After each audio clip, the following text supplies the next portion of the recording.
Good afternoon. Welcome back. How are we doing today?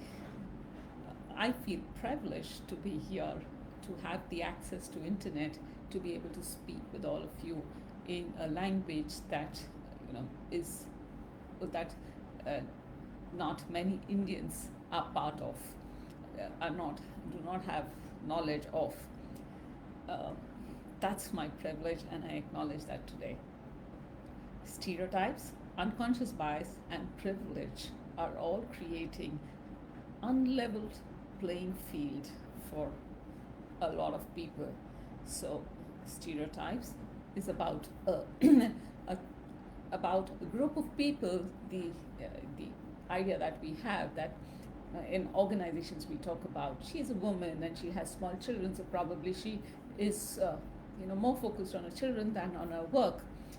He's a man and he's single, so he has all the time on earth to spend in the office. He can stay in the office 24 by 7 without having to worry back home. So these are stereotypes. I mean, uh, we don't know if it's true or not true for that individual that we're talking about.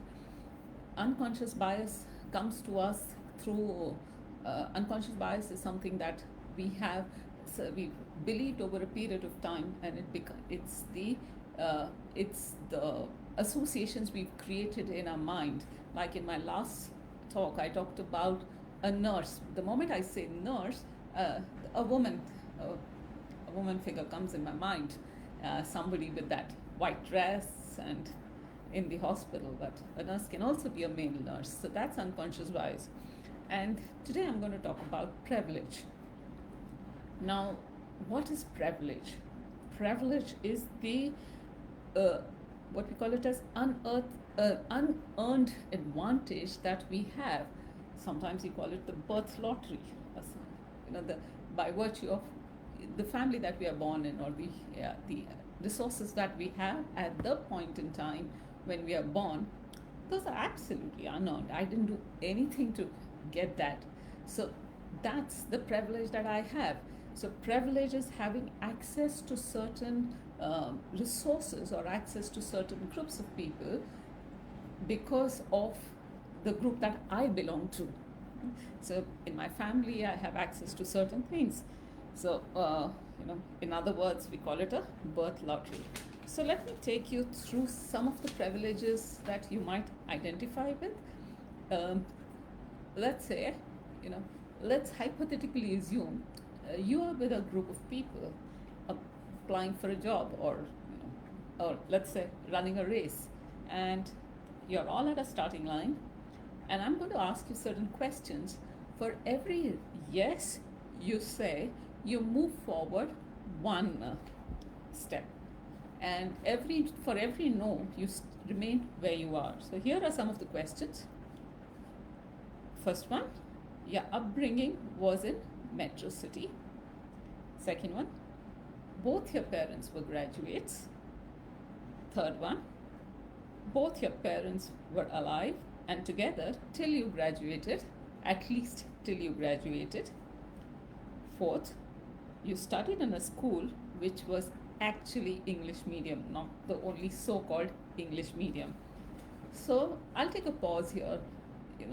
Imagine you're with a whole lot of people around you, people you know, and you've moved all the 4 steps forward. Look around.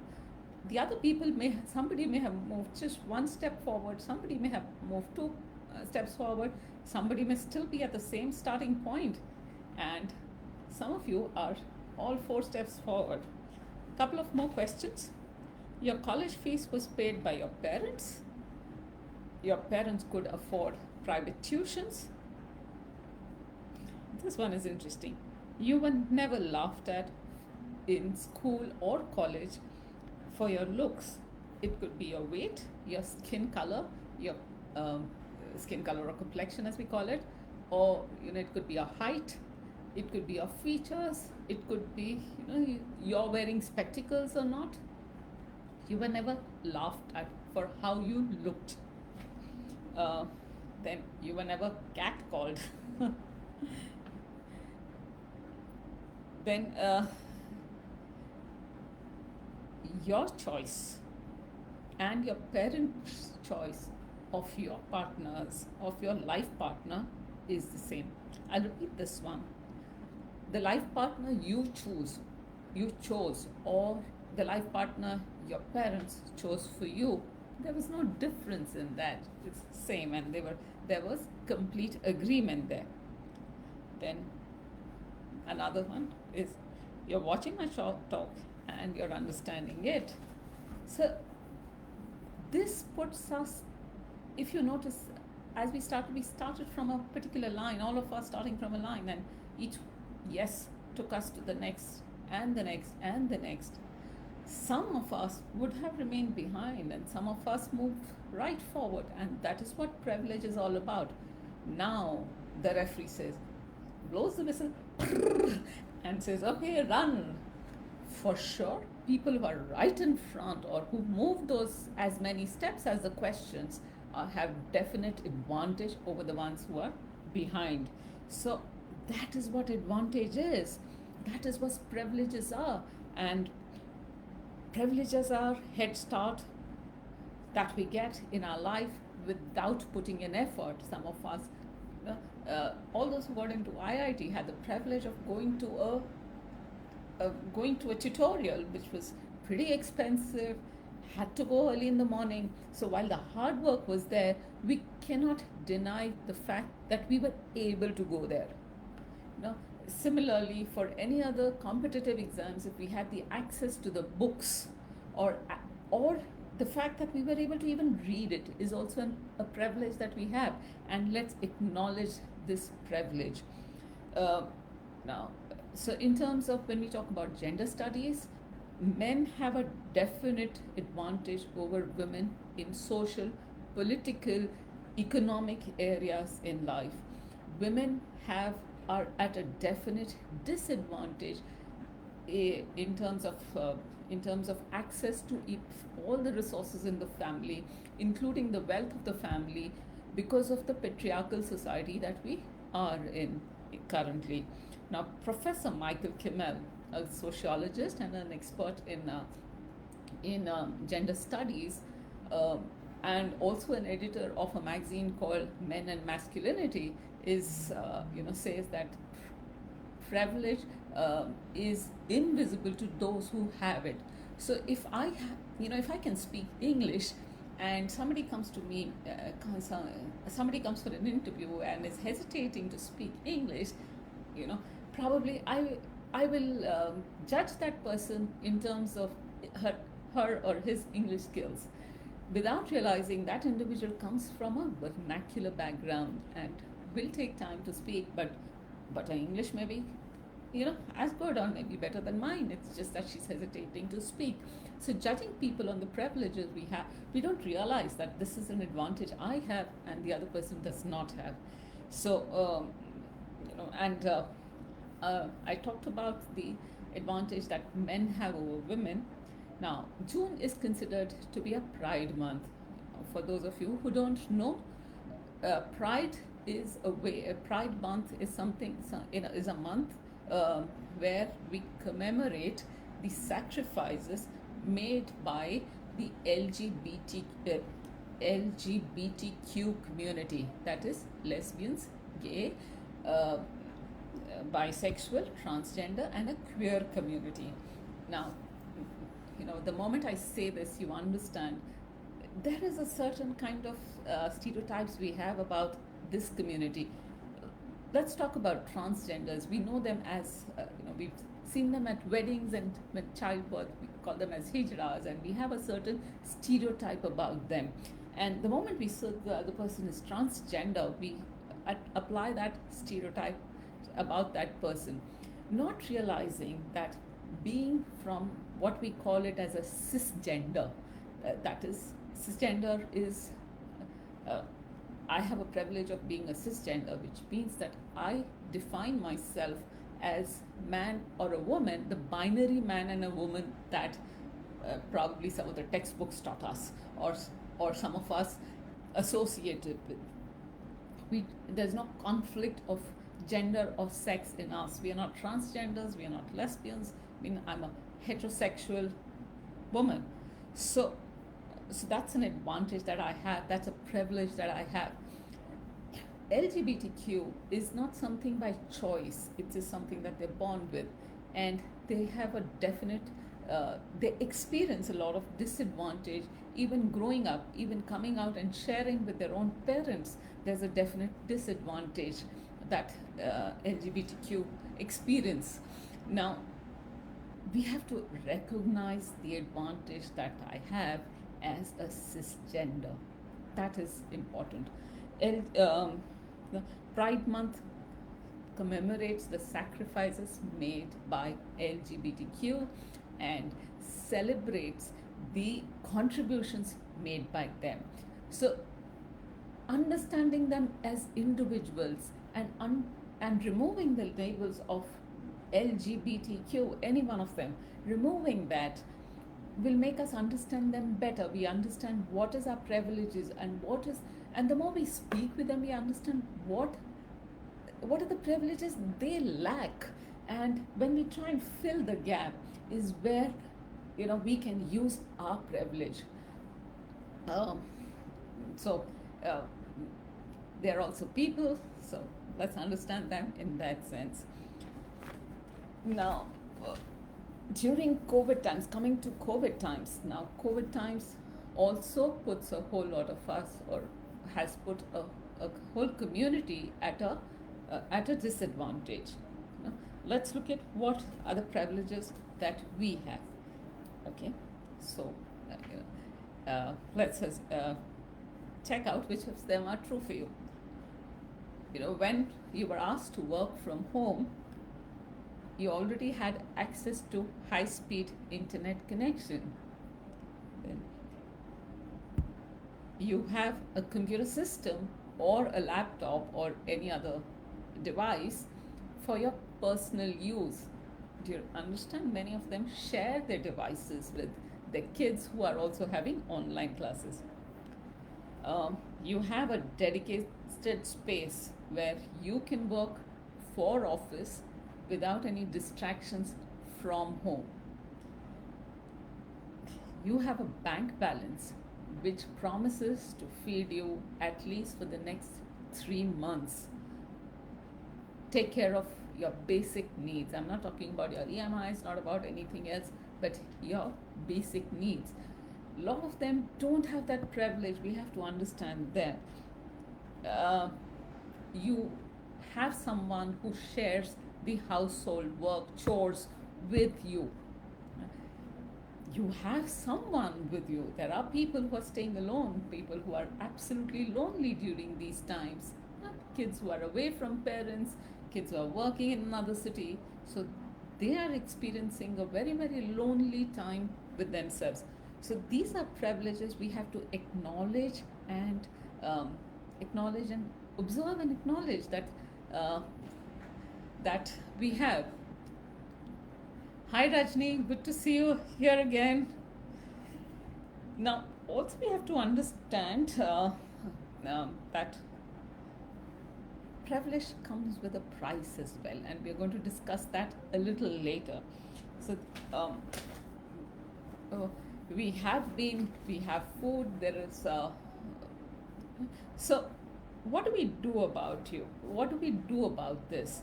Now, there is first of all, we have to recognize that we have the privilege, and with privilege comes some power with us. So, examples like in COVID times, I told you we have access to internet connections, we have access to, we are probably our children, have access to. They're able to do online classes because of the resources we are able to provide them, or to. That's a privilege. There's a whole huge society out there who does not have access to smartphones or computer systems or laptops. Imagine their plights. Their children are like at home doing nothing. So, engaging the children, how do they gainfully engage the children, is a huge challenge to them. Let's recognize that privilege in us. Our children have access to all these resources, and they are continuously in engagement with their teachers, with their peers, and are able to continue their studies, which a large part of the society not come with. Now, once I acknowledge that's a privilege, uh, I would also like to make a mention of all the laborers who've been walking back home. We are privileged to be where we are. We may be away from parents, we may be away from our loved ones, but we have a roof at the top, roof with us. We have food to eat. So let's acknowledge that. Now, privilege also comes with a price. The whole talk about nepotism in film industry, while it is true, and I do not deny that, but also we have to acknowledge the fact that there is a there is high expectations from star kids. Uh, there's constant comparison of the child with the parent, and I would not name any stars, so think of any film star who's made it real big, and look at the children. We're constantly comparing them both, and they have a struggle to reach to the level if they become known. A whole lot of them, we still keep comparing that the parent was better and the child was not so good. Similarly, even in businesses, a lot of children have the privilege of starting off much higher than starting from the children who come from business families, or children who have parents who own industries or who are at that level of industry. So they come with a privilege. So it is a pressure on them to be able to reach the level of expectations which the parents have reached. Let's acknowledge the price as well. Now, not only there's a price, but sometimes you also have guilt of the privilege. If I have the privilege that I'm able to travel to office in my car, in my vehicle, and be here without the fear that on the way I can contract the disease because of because I'm not meant because I don't have to fear that, because I am able to maintain that physical distances required for the disease. But look at those people who have to travel, who have to walk, and are not able to, do not have that privilege of maintaining the physical distancing because of the place they stay, or the work that they do, or if they use the public transport, which is not giving them the privilege. So now, so they are not as privileged as I am. So do I carry the guilt, or what do I do about it? Of course, guilt will not give me anything. So let's not have the guilt. So I have my plate full and I have my 3 meals a day. Do I feel guilty because there are a whole lot of them who are not able to even earn the 3 meals a day? Let's keep the guilt aside, rather than drowning in guilt. Let's use the privilege for a better use. Now, so we've talked about acknowledge there is a guilt. Second, we've talked about accept that it comes with a price. Third thing is that use this to make connections. If we understand that somebody else is different than I am, let's take that opportunity to understand, have that empathy, have that listening ear, understand what can I do on a one-on-one level, what can I do for the other person. If I meet a person who's a queer person, cut out the things which may make the other person uncomfortable, but let's try and understand what are the problems they are experiencing in terms of socializing. How can I be an ally to them and see that things are made easier for them. Somebody comes out or off the closet in my office, that individual is a gay, and suddenly everybody starts looking at that individual in a different light. But the person is the same, contribution is the same. Why should I look that individual in a different light? So trying to understand what took him so long to come out of the closet. Can I be an ally? Can I support him?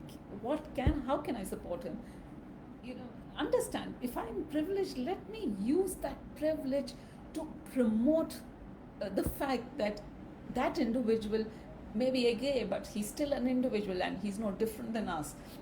His sexual orientation is different than us, but otherwise he's absolutely the same. In office, his contribution is going to be the same. So he's not different. He's just like us. I use my privilege to promote that person. So build that empathy, use that opportunity.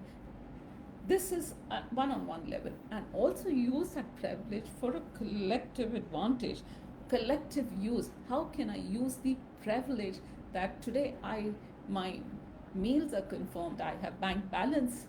Can I help to use the larger society?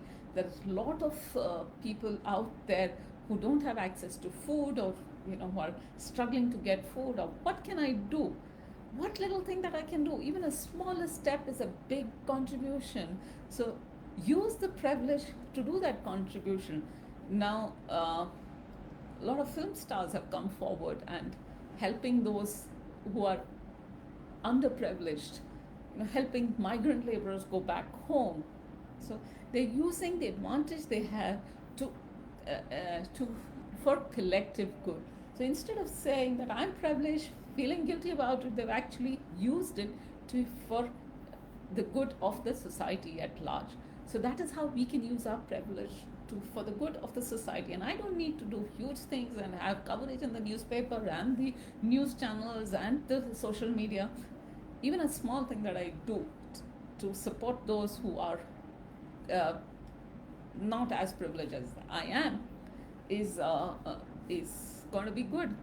Also remember, one thing that we must not forget is that if I'm privileged, doesn't mean it's an absolute privilege.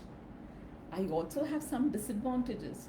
So in the beginning, when I gave those questions, a few steps I walked forward, but a few steps I did not walk forward. So that's the disadvantage I have.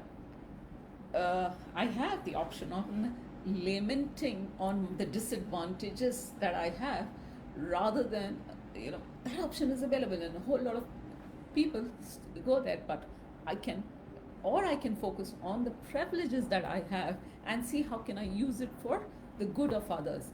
Once I do that, I'm using the privilege as my power, and my power and privilege come together for the common good of the society. So one more time repeating as to what we can do with our privileges: recognize the privilege, acknowledge and accept it, that it's a privilege. Second, of course, it comes with a caveat that privilege is never absolute. It comes with its, I am also not so privileged in certain areas. While I'm privileged in certain areas, I'm also not so privileged in other areas. Recognize that. Second, accept it, that it comes with a price. The privilege comes with a price also.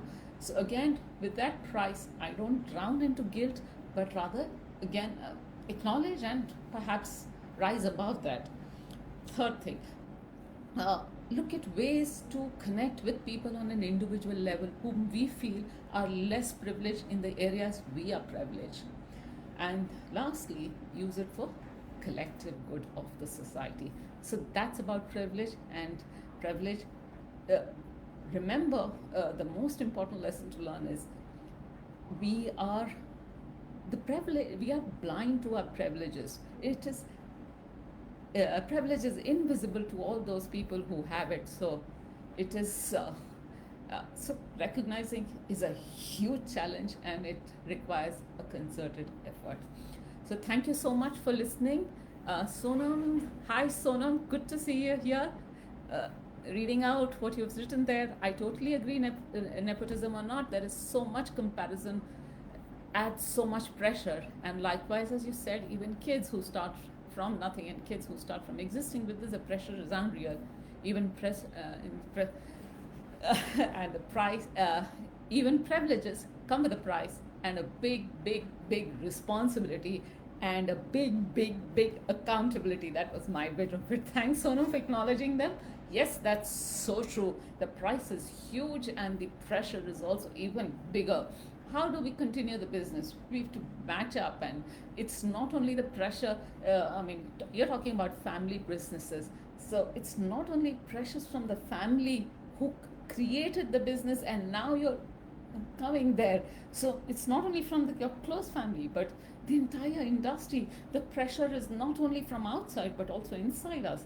My parents have created this business and I have to take it to the next level. How do I take it? The pressure is a lot inside, and a little mistake puts a lot of pressure. So we need to come out of that, and we need to acknowledge that we are humans, and let's humanize the whole business of privileges. So all those who are more privileged than us, let's not give that importance. Let's humanize them also. Let's understand what are their challenges. So while thanks Sonam, in fact, bringing that up, uh, you know, people, my talk today focused on people who are less privileged than us, but let's also humanize people who are more privileged than us. Can we bridge that gap? Can we see what is the difference they have? What is the price they're paying? What are the pressures they're going through? And let's bridge that gap a little bit and see if we can humanize them rather than putting that pressure. Probably we are putting them pressure on them for performance and for certain things. So uh, thank you for that. Thanks, Rajni. Thank you. Any other questions? Okay, so since there is no other question, thank you so much. So today's topic, tune in into your privileges. It is about recognizing our privileges, recognizing the price that we pay for it, recognizing privileges that others have, the less privileged and the more privileged, tuning into those privileges and humanizing all of it and using it for collective good. Thank you so much. Have a good day. Stay safe, stay healthy, maintain physical distance, and wear your masks, please. Thank you.